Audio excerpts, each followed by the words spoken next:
Time's master, time's victim. We are the future. In your heart you are one of us. I want you for your convolution, the master of time. I want you because we share race, language, nation, philosophy. Ian Douglas of 1980, discoverer of the knot in time, became Captain Gart of 2170 by accident. Once in that role, he dared not change, for the world was fighting a desperate battle for survival. The shattered remnants of the American East were hanging on grimly in the face of maniacal attacks of bestial men. Across the seas, a matriarchal order had grasped the fallen reins of science and provided the last hope for a civilized future. Gart Douglas, with his forgotten skills, could be their best tool, but as a tool he held martial capacities and scientific abilities they could not suspect.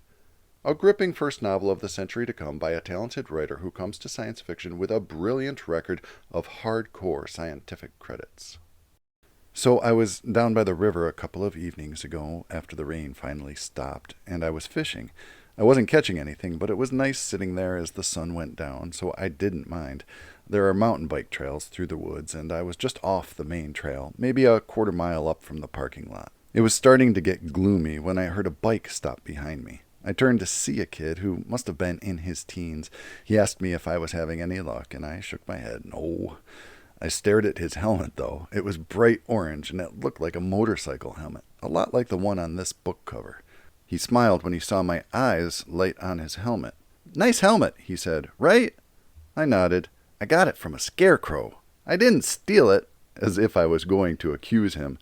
"It was on a dead scarecrow." Now that got my attention, so I asked him what he meant by a dead scarecrow.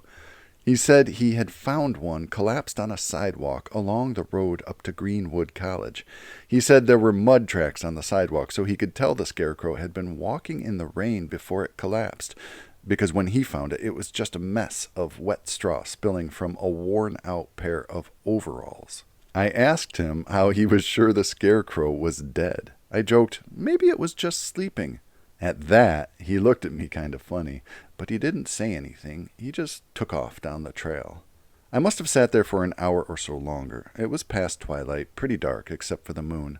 I caught one skinny little walleye, but I threw it back. A minute or two later, though, I heard something coming up the trail. Actually, it sounded like someone was dragging something, like a broom sweeping up the trail, or two brooms. Sweep, sweep, sweep, sweep. I knew exactly what it was. I couldn't very well get up and leave, though. The thing was coming up the trail from the parking lot, and it's pretty thick woods around there, so there was nowhere else to go.